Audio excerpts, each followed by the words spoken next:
Teachers everywhere are similar.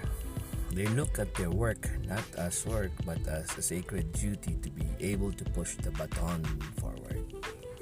They know the pay is not that high compared to what their intelligence would normally fetch in industry, commercial, Singaporeans call them.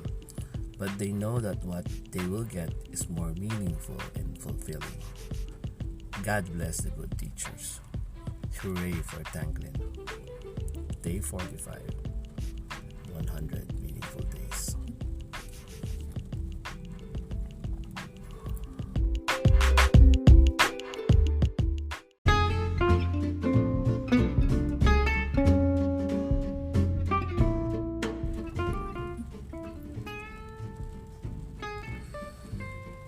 The trading floor's cynic's quote of the day.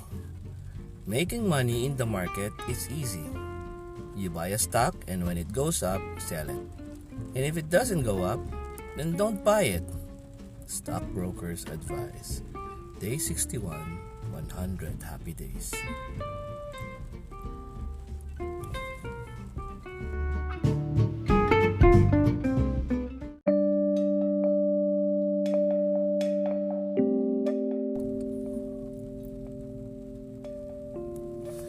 When one door closes, another door opens. But we so often look so long and regretfully upon the closed door that we do not see the ones which open for us. Alexander Graham Bell.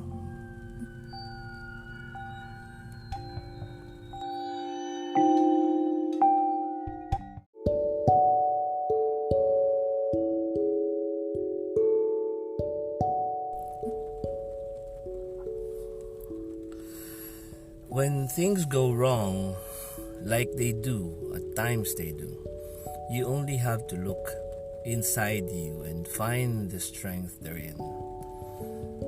When friends seem hard to find, and sometimes they are, you only have to rely on your own self.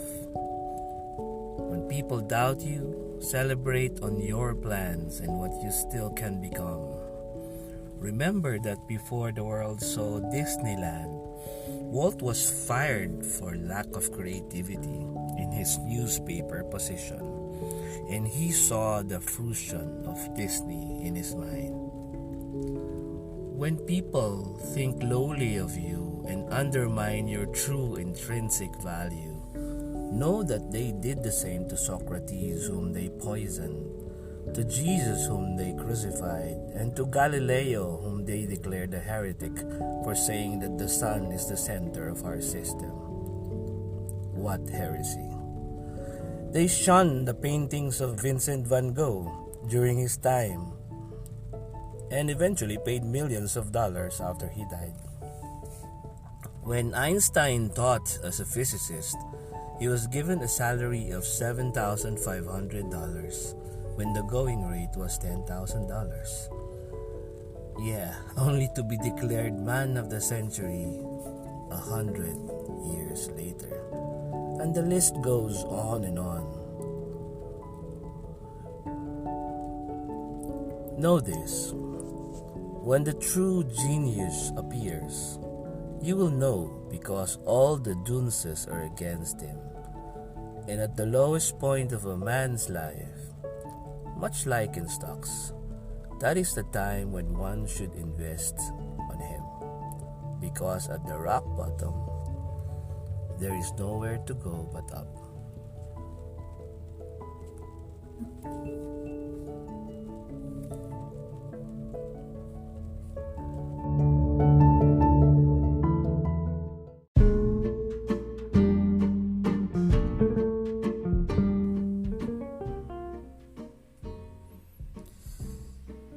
This guy found it very difficult to find a job and just wanted to be a life insurance salesman.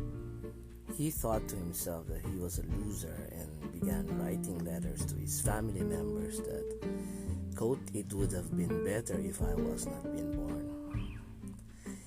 He began teaching as substitute teacher and some other jobs for this or that university, but he always gets removed after a semester. His father had to intervene for him just for him to get an academic position as a research assistant in a university.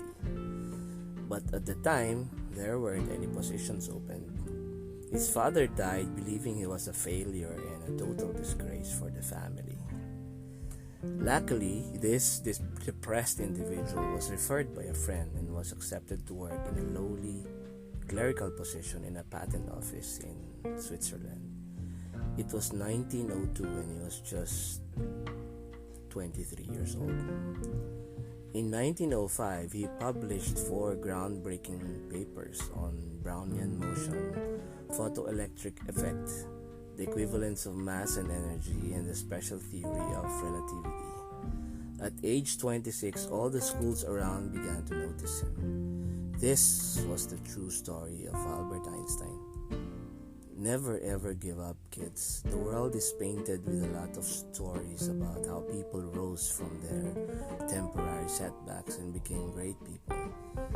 Steve Jobs getting fired at the company he founded, Walt Disney going broke several times, Jeff Bezos and his billion-dollar failures. The most important thing is to keep going, because the world doesn't know what you're made of. You alone can see it, so don't base your self-appreciation on their opinions. Keep your head high, graduates, and know that you will not receive a lot of no's in this life. But beyond those is your true worth and vision. You will conquer.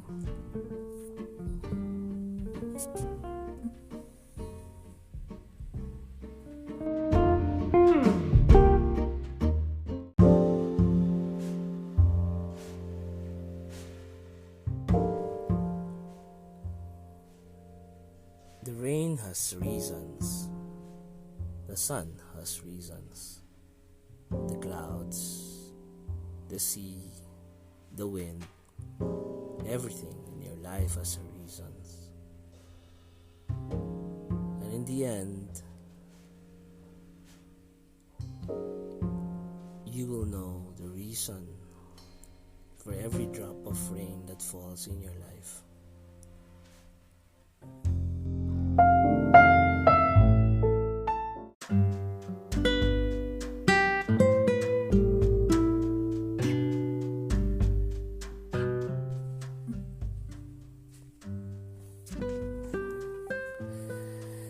By inspection, and thus moving from instances to instances, before taking that one great a posteriori leap, we realize the sad truth that, heck, not everything happens the way we want them to. In fact, for the most part, we just have to stumble and swallow the pride of our imagined greatness and all the good things we ascribed to optimism, and just accept that they don't happen the way we want them to. That was intended. The optimist will say, like Pangloss, that this is the best world and the only world, that everything happens for the best. The religious will ascribe it to the divine will or to some hidden movement of the stars or a correction of a past mistake, an unmistakable and unbreakable karma of sorts. For the souls who saw them all, those moments, though sad, and for the weaker hearts, evil, they are merely signals of an imperfect universe.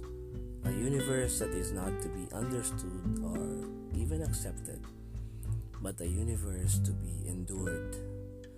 They merely consider this to be glitches in the universe's CPU or software or program or whatever. Something that will eventually either correct itself or allow you and I to make up stories to throw a blanket of charity to the nakedness of our 21st century Noah, something to excuse the gods and ourselves.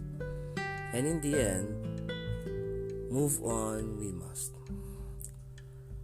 Andrea asked me a while ago, this was 10 years ago, why is it that Zeus holds the lightning, and Thor is also called the god of lightning. Maybe Thor is Zeus? I smiled and I said, maybe they're on different heavens. She continues, and who is in your heaven? If she was referring to the skies, I would have replied, nothing, just elements bumping one another, waiting to scorch my earth. But I just looked at her and I said, you are in my heaven.